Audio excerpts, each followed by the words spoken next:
जाँच गरेर नै यस्तो इन्फेक्सनहरू पत्ता लाग्यो भने त त्यतिखेरै त्यसको उपचार भयो भने त क्यान्सर हुन पाउँदैन है।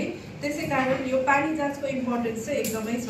अर्को कुरा चाहिँ जुन यसको कारक भनौँ न एउटा भाइरस है, झन्डै 80 देखि 90% जस्तो पाठेघरको मुखको क्यान्सर चाहिँ यो ह्युमन प्यापिलोमा भाइरसले गर्छ। यसलाई पनि यो धेरै भएको भएर यसलाई नम्बर दिएको हुन्छ होइन, 16, 18 है र तपाईको 31, 32 हो। यिनीहरू चाहिँ मेन भाइरस हो जसले चाहिँ पाठेघरको मुखको क्यान्सर गर्छ होइन। त्यसैले अहिले चाहिँ तपाईहरुले सुन्नु भएको होला क्यान्सर विरुद्ध भ्याक्सिन आएको छ भनेर होइन। हो, यही भाइरस यही पाठेघरको मुखको क्यान्सर गराउने जुन हुन्छ यसैको विरुद्ध चाहिँ भ्याक्सिन आएको छ है। त्यसलाई चाहिँ HPV भ्याक्सिन भनेर भन्छ है। यो चाहिँ अब यो जता पनि अवेलेबल हुन्छ, हाम्रो यहाँ पनि अवेलेबल छ। यो चाहिँ तपाईहरुले लाउन मिल्छ मिल्दैन, कति उमेरको नानीहरूले लाउने हो यो भ्याक्सिन है। यो चाहिँ तपाईको भन्नुपर्दाखेरि 9 वर्षदेखिको नानीहरूलाई लाउन मिल्छ है।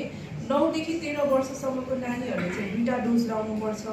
13 भन्दा माथि 40 वर्षसम्मको महिलाहरूले लाउन मिल्छ, उनीहरूले चाहिँ 3टा डोज लाउनुपर्छ है।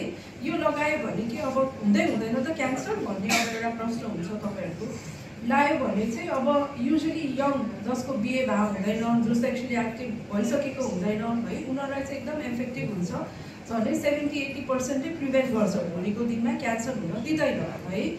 अब त्यसैले यो भ्याक्सिन चाहिँ लाउनु भएको छैन, तपाईँको छोरी दिदीबहिनीहरूले लाउनु भएको छैन भने चाहिँ यो एउटा मैले तपाईहरुलाई एउटा जानकारी दिन खोजेको, यस्तो भ्याक्सिन पनि आएको छ भनेर।